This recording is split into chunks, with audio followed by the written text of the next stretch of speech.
Loyalty, loyalty, loyalty.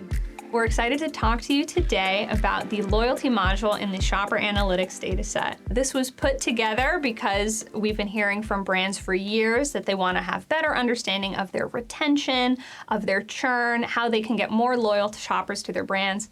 And retention rate is the jumping off point. And when we talk about something like retention, what we're really talking about is how many shoppers, in this case, purchased Rachel Ray Nutrish and dog dry food, and then came back the following year and made another purchase from the brand. And what stands out is that retention is hard. It is hard to retain shoppers.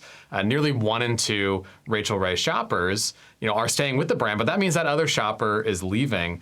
And retention across all these different retailers looks really different for this brand. Yeah, Chewy has the highest retention rate of all of these retailers, while we're seeing Walmart and Target with lower retention rates and declining. So as we're thinking about, retailer budget allocation, a great place to start.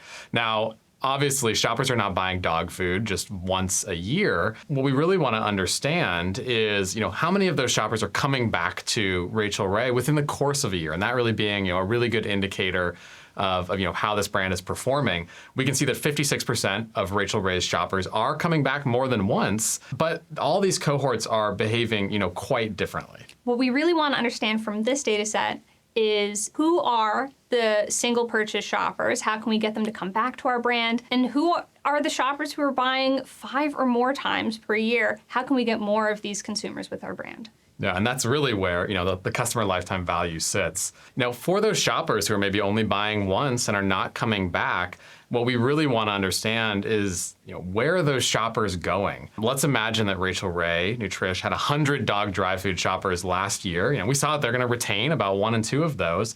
But for that other subset of shoppers, about 30% are switching out, meaning they're still actively buying in this category. They're just not buying from Rachel Ray Nutrish.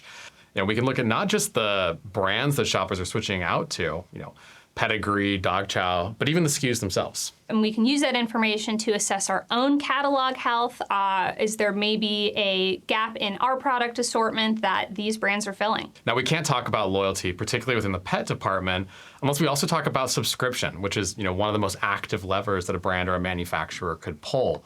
When we started to look at all of this consumer transaction data and suss out subscription, one of the first things that we saw is that not just are shoppers disloyal, but they're also, in some cases, not even realizing they placed a subscription order, or they're canceling that subscription order maybe after the second time it arrives. So we wanted to really just filter out all of that noise and get a sense of who are these loyal subscribers, right? We know brands are spending so much money in trade promotion spend to go and and really drive this type of action. For a brand like Rachel Ray Nutrish across these retailers, about 20% of their customer base are those loyal subscribers. So probably those 5 or mores, right?